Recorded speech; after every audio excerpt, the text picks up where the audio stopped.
ఎత్తిన తల నిండా కనకాంబరం ఎట్టినట్టు ఎర్ర నీళ్ళు దిష్టి తీసి పోసినట్టు ఎర్ర నీళ్ళు దిష్టి తీసి పోసినట్టు కర్పూరం హారతి ఇచ్చినట్టు ఆకాశం ఎందుకో పచ్చబడ్డది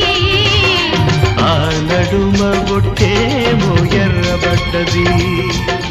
వీచే గాలుల తాకిడి సాగే గువ్వల అలజడి రమ్మని పిలిచే భయపడి